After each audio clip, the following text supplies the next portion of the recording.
Hey there, history buffs. The air is crisp, leaves crunch beneath our feet, and a sense of mystery fills the night.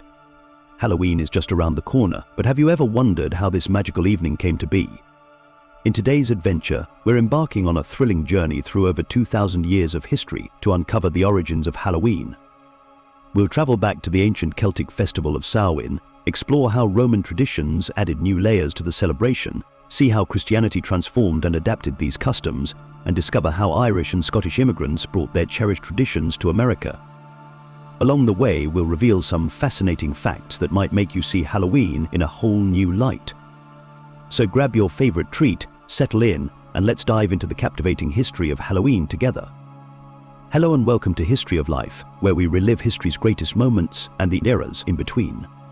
Today we're diving into the haunted history of Halloween, from its ancient origins to the candy-filled celebration we love today. But since it's Halloween, we couldn't resist adding a little trick among the treats. Think you can spot the fib hidden in our tale? If you'd like to see more fascinating facts, make sure to like this video, subscribe to our channel, and hit that notification bell. We love having you around, so thanks for checking us out. Let's journey back over 2,000 years to the ancient Celtic regions that are now Ireland, the United Kingdom, and northern France. The Celts were deeply attuned to the natural world, living in sync with the cycles of the seasons. They marked November 1st as their new year, a transition from the abundance of harvest to the darkness of winter. On the evening before, October 31st, they held a significant festival called Samhain. This wasn't just any celebration. It was believed to be a time when the boundary between the living and the spirit world was at its thinnest. The Celts thought that during Samhain, spirits of the departed could return to the earthly realm. Why was this so crucial to them? The Celts believed that these otherworldly visitors could influence their lives, helping or hindering their crops and livestock. To safeguard themselves and ensure a prosperous year ahead, they built enormous sacred bonfires on hilltops. Communities would gather around these fires to burn offerings of crops and animals, seeking favor from their deities. During the festivities, villagers wore costumes made from animal skins and heads. These disguises served two purposes. They hid their identities from any malevolent spirits and allowed them to emulate the power of the animals they represented. Central to the celebration were the Druids, the Celtic priests and scholars. They conducted elaborate ceremonies and practiced divination, attempting to predict the future and provide guidance for the coming year. Using various methods, such as interpreting the bones of animals sacrificed in the bonfires, they offered insights that were invaluable to a society facing the harsh realities of winter without modern comforts. Did you know that our modern Halloween costumes have roots in these ancient Celtic practices? By dressing up in disguises, the Celts aimed to confuse or ward off wandering spirits. This tradition has evolved over the centuries into the fun and creative costumes we enjoy today. By 43 AD, the expansive Roman Empire had extended its reach into Celtic lands, leading to increased cultural interactions over the next few centuries. While the Romans brought their own customs and beliefs, the blending of Roman and Celtic traditions was subtle and gradual. The Romans had festivals honoring the dead, such as Parentalia, which took place in February. During these times, Romans paid respects to their ancestors, much like the Celts did during Samhain. Though the festivals occurred at different times of the year, the shared theme of honoring the deceased highlights a common human desire to remember loved ones. The Romans also revered Pomona, the goddess of fruits and orchards. Her symbol was the apple, and incorporating Pomona's celebration in Samhain likely explains the significance of apples in various autumnal traditions and divination games. In Celtic regions, people engaged in apple-related activities during their harvest festivals. Apple bobbing, for instance, was a popular game where participants tried to catch apples floating in water without using their hands. It was believed that the first person to catch an apple would be the next to marry. The tradition of apple divination during autumn festivals was a way for young people to predict their future romances. Tossing an apple peel over the shoulder and interpreting its shape was thought to reveal the initial of a future partner, a delightful blend of fun and superstition. As Christianity spread into Celtic regions, it began to intertwine with and gradually replace the existing pagan traditions. In 609 AD, Pope Boniface IV established a day to honor all Christian martyrs by dedicating the Pantheon in Rome to them. This day was originally celebrated on May 13th and was known as All Martyrs' Day. Later, in the 8th century, Pope Gregory III expanded this festival to include all saints, not just martyrs, and moved the observance to November 1st. This shift in date may have been a strategic decision to supersede the pagan festival of Samhain with a Christian celebration, thereby encouraging a smoother cultural transition. This new holiday became known as All Saints' Day or All Hallows' Day, hallow meaning holy or saint. Consequently, the evening before October 31st was called All Hallows' Eve, which eventually evolved into the word Halloween that we use today. But the Church's efforts didn't stop there. By the 10th century, November 2nd was designated as All Souls' Day, a day set aside to honor all the faithful departed. This observance allowed people to remember and pray for the souls of loved ones who had passed away. All Souls' Day was celebrated in ways that were strikingly similar to Samhain. The festivities included bonfires, processions, and dressing up in costumes, but now the costumes represented saints, angels, and sometimes devils. This blending of traditions enabled the continuation of age-old practices under the umbrella of Christianity, creating a rich tapestry of customs that continue to evolve over the centuries. Let's journey to medieval England during the observance of All Souls' Day on November 2nd. During this time, it was customary for the less fortunate to visit the homes of wealthier families, offering prayers for the souls of their departed loved ones. In return, they received soul cakes, simple pastries symbolizing a blessing or a soul being saved from purgatory. This practice was known as souling. The Church encouraged it as a way to replace the older pagan custom of leaving out food and wine for roaming spirits. By participating in souling, communities fostered a sense of charity and remembrance, strengthening social bonds and helping those in need. Over time, children became the primary participants. They would go from house to house, singing songs or reciting verses, and in exchange they received food, coins, or ale. This tradition laid the groundwork for some of the customs we associate with Halloween today. Meanwhile, in Scotland and Ireland, a delightful tradition called Guising emerged. Young people dressed in costumes or guises, often homemade and creatively designed, and visited neighbors' homes. Instead of offering prayers, they entertained with songs, poems, jokes, or other performances their tricks to earn a reward, typically in the form of fruits, nuts, or small coins. This exchange is a direct ancestor of our modern trick-or-treating, blending performance with the spirit of giving and community celebration. It highlights how cultural traditions evolve and merge over time, leading to the festive activities we enjoy during Halloween today.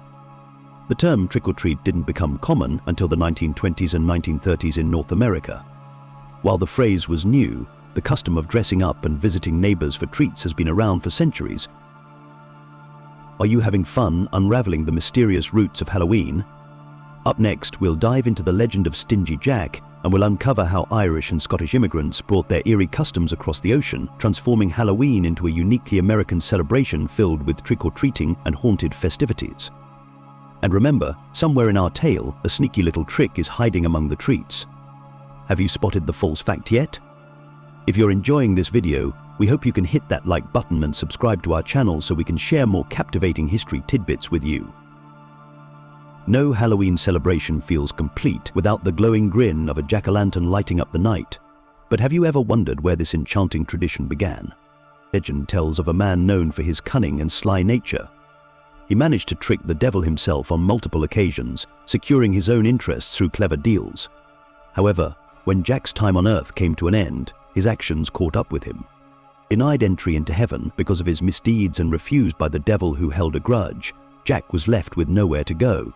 As a parting gift, or perhaps a curse, the devil gave him a single burning coal to light his way. Jack placed this ember inside a carved-out turnip, creating a lantern to illuminate his endless wandering. Inspired by this haunting story, people in Ireland and Scotland began carving their own lanterns from turnips, potatoes, and beets. They crafted eerie faces into the vegetables and placed them near doors and windows, hoping to ward off evil spirits like Stingy Jack and other wandering souls that might be abroad on dark nights. When immigrants from these regions arrived in America, they brought this captivating tradition with them. Here they encountered the pumpkin, a fruit native to North America. Pumpkins were larger and softer, making them ideal for carving. Embracing this new canvas, they began creating jack-o'-lanterns from pumpkins, adding candles to bring them to life. This adaptation gave birth to one of Halloween's most enduring symbols, a cheerful or spooky pumpkin lantern lighting up the autumn evenings. Did you know that the world's largest jack-o'-lantern was carved from a pumpkin weighing over 2,700 pounds? In the mid-19th century, the United States welcomed a significant wave of Irish and Scottish immigrants. These newcomers brought with them a rich tapestry of cultural traditions, including their unique ways of celebrating Halloween. Initially, Halloween celebrations in America were limited, especially in New England, where rigid Protestant beliefs discouraged such festivities. However, as different ethnic groups mingled and shared their customs, a distinctly American version of Halloween began to take shape. By the late 19th century, there was a joint effort to transform Halloween into a holiday centered around community and neighborly gatherings.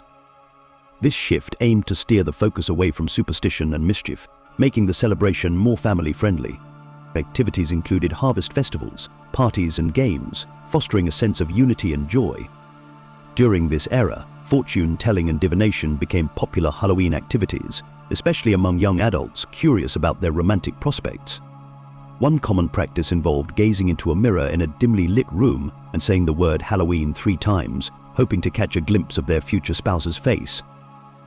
As we step into the early 20th century, Halloween was undergoing a transformation.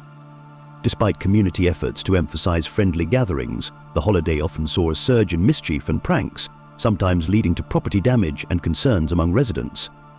Communities sought a solution to make Halloween enjoyable and safe for everyone. The remedy was both ingenious and effective: offer treats to dissuade tricks. This approach led to the widespread practice of children dressing up in costumes and visiting neighbors to receive sweets, a tradition that gained significant momentum in the 1930s and 1940s. The term trick-or-treat started to appear in popular culture and media around this time, marking the establishment of a new festive custom. After World War II, several factors contributed to a Halloween renaissance. The end of sugar rationing meant that candy was plentiful once again.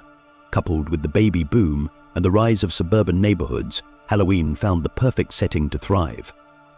Candy manufacturers recognized this opportunity and began marketing small, individually wrapped treats specifically for the holiday. By the 1950s, trick-or-treating had become a beloved tradition, firmly ingrained in American culture. Did you know that Americans now spend over $2.5 billion on Halloween candy each year?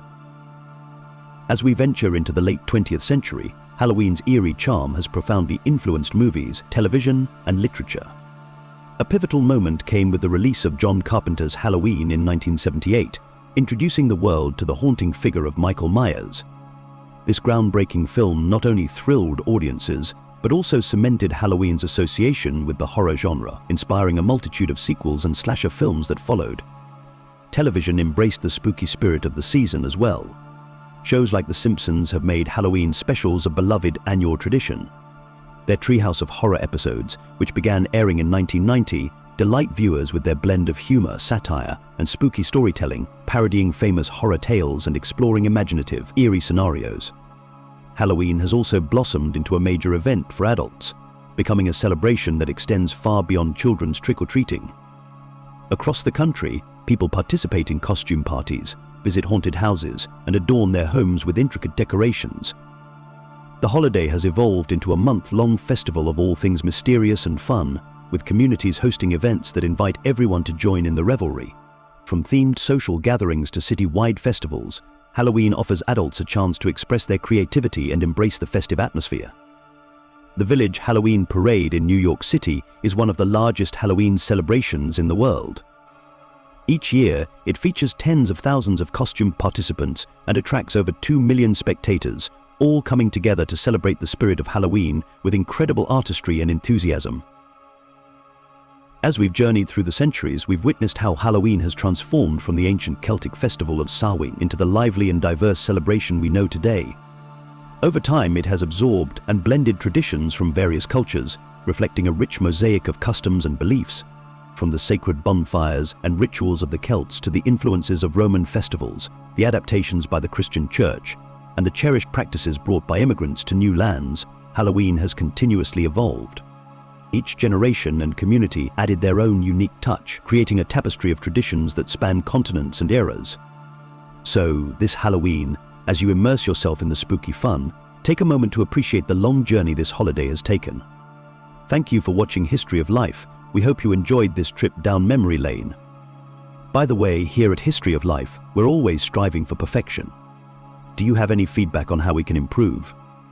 Do let us know in the comment section, and while you're at it, tell us, did you catch the trick among the treats? One of the facts in our journey through Halloween history wasn't quite what it seemed. Share your guesses in the comments below. Like this video and subscribe to our channel to watch more videos like this, and don't forget to hit that notification bell to know when the next one comes out.